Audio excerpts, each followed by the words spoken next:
অ বোৱাৰী কলৈ গ'ল এজনী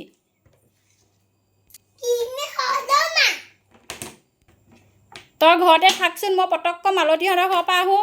শুনিছনে নাই নাই আইনাখনৰ ওচৰতে থাকিবি